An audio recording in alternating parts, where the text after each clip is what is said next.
So thank you for being there. So, actually, kanina pa dapat tayo mag-vlog.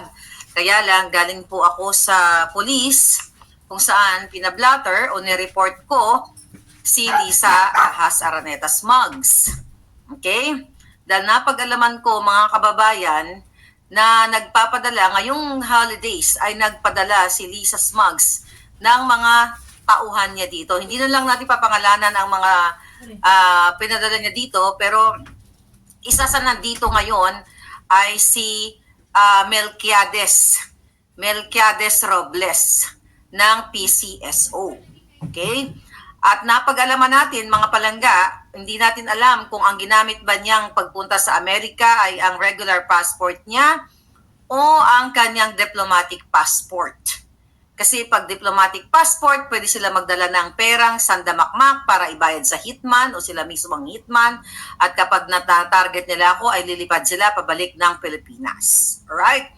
So, napag-alaman natin, mga kababayan, mga palangga, na hindi lang iisa ang mga nandito ngayon na mga taong gobyerno ni Lisa Smugs.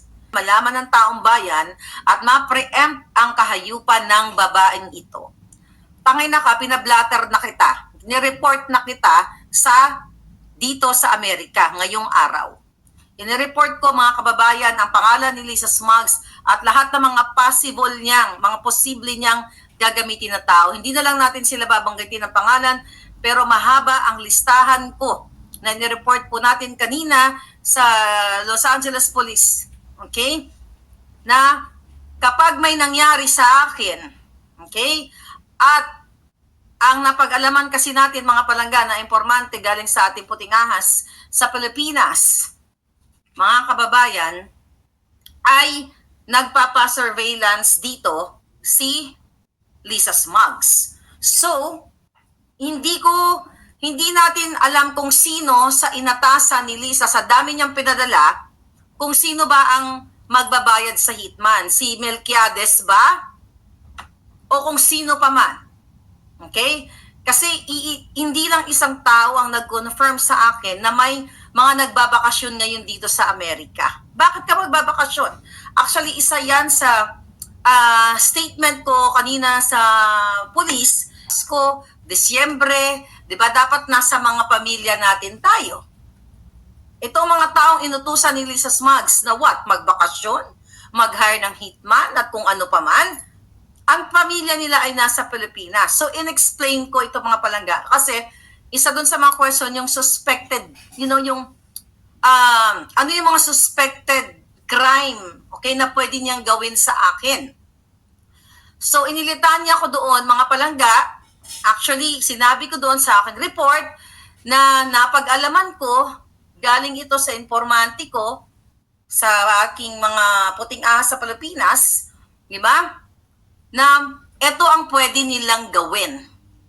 Naloka nga sa akin, is this the first lady? Ang sabi ko, yes. So, pinakita ko yung mga pictures namin. Sabi ko, I was their supporter. Sabi ko, I supported them since 2015. So, pinakita ko lahat yung information na in-invite nila ako sa kasal, picture, lahat. Isinalansan ko po sa police blatter ko, police report ko. Para kapag may nangyari sa akin, mga kababayan, alam ng gobyerno ng Amerika na wala akong kaaway dito sa Amerika, kundi ang gobyerno sa Pilipinas na kinikriticize ko. So, ipinalawanag ko lahat kung paano ako nag-start na makilala itong mga taong to at na-amaze, yung nag-asikaso sa akin, na police na amazed dun sa mga pictures na pinakita ko. Naniniwala siya na hindi ako nabubuang na sinasabi ko kilala ko ang First Lady Ahas.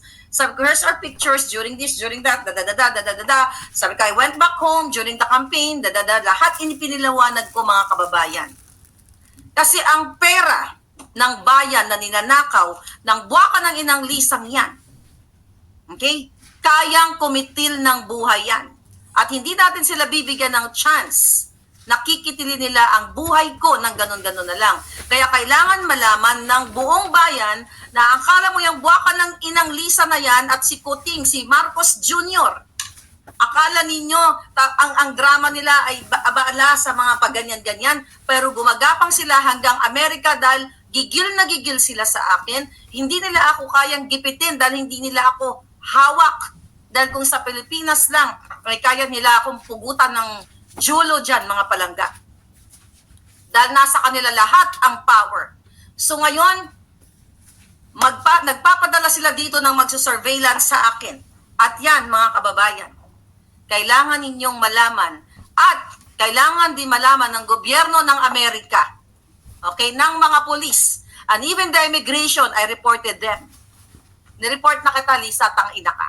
Akala mo, kahit first lady ka, inireport na kita sa immigration. Inireport ko na lahat ng mga posible mong alipores. Inilitanya ko lahat ang mga pangalan ninyo. Dahil oras, okay, na gumalaw ang mga kademonyohan ninyo. Recorded ito naririnig ng buong bansa, buong mundo ang boses ko. At wala akong kaaway, mga kababayan, kundi ang pagkikriticize ko sa hinayupak na gobyernong itong sinuportahan kong binudol kayo. Ito ngayon ang ganti nila sa akin dahil hindi nila ako kayang bilhin. Naalala nyo, nung kinausap ni Smugs si Taberna para kasuhan ako, di ba? Kaya kasuhan ako dyan sa Pilipinas. Kasi gusto nila akong gipitin. At ngayon, pinapagana ng buwakang inang babaeng yung hayop na yan, na dapat wakasan nyo na, Pilipino. Nagpapapunta ng mga tao dito para mag-surveillance, mag-stalk. Actually, stalking is, punishable here in the US. So, kung gumagapang kayo pa ilalim, okay? Ine-report ko na kayong lahat. Ine-report ko na ang mga pangalan ninyong lahat. Inilatag ko na lahat ang mga posible mong gagamitin, Lisa Smugs. Akala mo, kaya mong bilhin ang lahat ng tao? Wes, hindi mo mabibili ang lahat ng tao dito sa Amerika. At magpapadala ka dito ng hitman? May bitbit na huge amount of money gamit nagkukuble sa diplomatic passport, diplomatic immunity. Akala mo magwawagay ka, buwa ka ng ina ka? Dahil oras na may mangyari sa akin, alam na ng taong bayan na ikaw ang demonyo. Okay, but hindi ko kayo hayaang magwawagi. Mga kababayan, hindi natin hayaan ang mga hayop na ito. So kung pagapang sila na parang ahas yung mga yan, pumupunta sa Amerika at naghahanap ng what? Hitman? O sila na mismo ang titira sa akin at lilipad pabalik ng Amerika? Pues Lisa, hindi ka makakaligtas. Akala mo kahit magwagi ka sa iyong kahayupan, makakaligtas ka sa krimen na gagawin mo? Hindi ka makakaligtas sa Diyos at sa bayan. Dahil dyan sa krimen na ginagawa nyo sa Pilipinas, hindi ka makakaligtas. Hindi ka forever yan. Sabi ko kasi, ilulubog kita sa kumunoy. Hindi ko hahayaang magwagi ang kahayupan nyo ni Kuting at 10 na mga smuggler at polboronic mong kasabwat. Dahil imagine ninyo mga kababayan, may pinalabas sila na itong nahulihan ng pangpa-jarbog na si Amit Chandiramani na may property dito sa Malibu.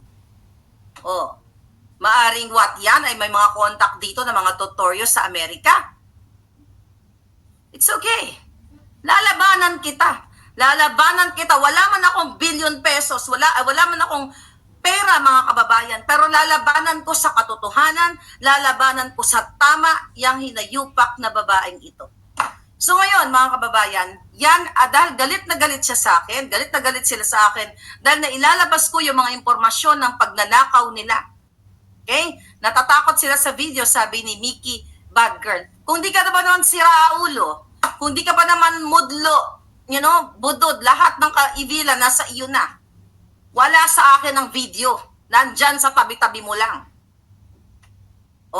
Wala sa akin ang video ng polboroni Kuting.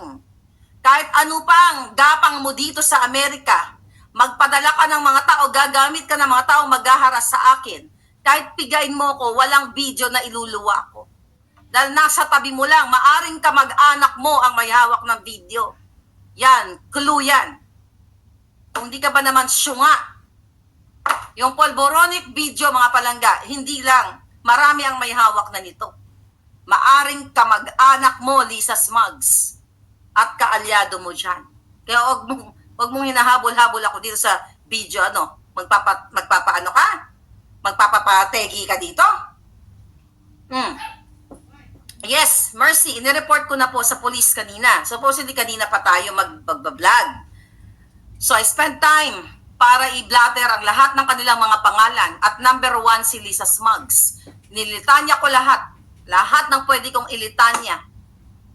Sinabi ko sa kanila na kapag may nangyari sa akin, walang iba kundi ang tumegi sa akin ay si Marie Luis Cacho Araneta Marcos, the First Lady, the Ahas of the Philippines, and the President Ferdinand Romualdez Marcos Jr. Sila. At wala nang iba. Akala makakaligtas kayo, putang ina niyo. Tandaan ninyo, dito sa Amerika, kahit cold case, nasusolve, hindi nabibili ang batas katulad dyan sa Pilipinas na binibili ninyo. May mga mangilan-ngilan, but dahil sa bunganga kong ito at kailangan ko expose sa taong bayan, Chris GB, ate, sabi sa wala, there will be a revelation next year. Marami yan, mga palangga. Akala mo, dahil superpower ka, dahil hawak mo ang gobyerno, dahil si Kuting ay under disaya at hawak mo ang pera ng bayan, ay kaya mo akong habulin dito gamit ang pera ng bayan. Nagkakamali ka. Sabi ko nga, kung kaya mo manggapang, ako hindi ako gumagapang. Diba? Straightforward. Kailangan ipaalam sa buong mundo na ikaw ay manggugurgur ng tao kapag hindi ka napagbigyan. Dahil hindi mo ako kayang bilhin eh. Walang katapat na salapi para bilhin mo ako gamit ang pera ng bayan. Hindi ako katulad ng mga aso, mga tao-tauhan na tango ng tango sa kapututan mo, kabuturan mo, kapulburunan mo para lang umamo sa'yo. Hindi ko kailangan ng posisyon, hindi ko kailangan ng pera dahil kaya akong mabuhay at kumain. Hindi katulad ninyo. Ang pagpupulburon nyo ay kinukuha nyo pa galing sa pera ng bayan. Jutang ginina ninyo.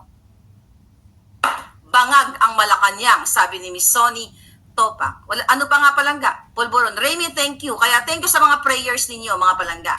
So, marami dito ngayon na mga bataan ni Lisa Smugs na nagbabakasyon sa Amerika. So, sabi nga sa akin, ng aking informante, Miss Maharlika, mag-ingat ka. Dahil ang iba sa kanila nagdala ng huge amount of money. Okay, kaya paano ka makadala ng pera dito? That's immigration violation.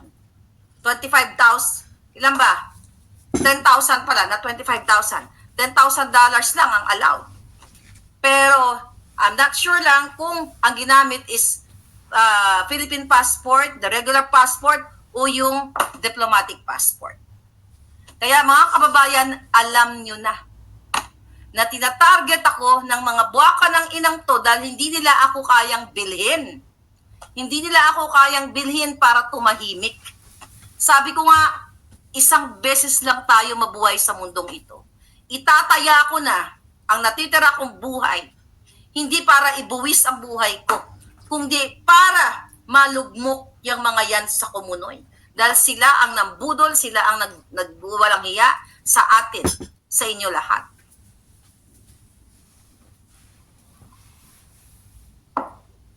Thank you sa mga prayers ninyo. Ngayon, mga kababayan, sana ang video ni Kuting, wala nga sa akin palangga. Wala sa akin, ang clue, maaring nasa kamag-anak ninyo. Kaya wag nyo akong dinadamay-damay dyan sa pulboronic video ninyo. Unang-una, hindi ako ang humithit. Hindi ako ang suminghot. Hindi ako ang bangag. At hindi ako ang nagkuha ng video. Ang habulin mo, yung kumuha ng video, habang bangag na bangag si Kuting. Hindi ako, wala akong kinalaman. Habulin mo mga kamag-anak mo, mga kaibigan mo, mga appointees mo. Palangga, kakampi natin ang langit. Right? Kakampi natin ang langit at kakampi ko kayo. Ang katotohanan ay nasa atin. Kaya kita mo ginagawa, di ba? Dahil gigil na gigil siya, naghanap siya ng mga taong mangharas sa akin. Matagal nang gumagapang si Lisa Smugs. Naghanap siya ng mga taong takutin ako at sindakin ako.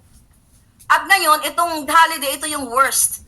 Nagpapadala siya ng mga tao dito para mag-stalk sa akin. Pangina ka, akala mo matalino ka? Matalino ka sa panggagancho. Mas matalino ako sa'yo. Dahil nalaman ko ang kahayupan mo. Diba? Bakit ayaw mo ang kasuhan? Bakit ayaw mo lahat ng mga inaakusa ko sa inyo? Bakit? Takot ka. Diba? Takot ka, Lisa, putang ina ka. Lulubog kita sa Komunoy. Kasabay ng taong bayan. Yung pagnanakaw mo sa kabanang bayan, pakikisabwatan mo sa Smagda, sa lahat ng mga sindikatong hinayupak ka. Pagkuha nyo ng pera ng bayan, kayo ang dahilan kung bakit may kagutuman. Lahat kayo. Akala mo matalino ka? Ilulubog ka rin ng mga taong akala mo kakampi mo ngayon. Ilulubog ka nila sa bangin at sa Komunoy. Yan ang pakatandaan mo. Dahil hindi forever ang power mo.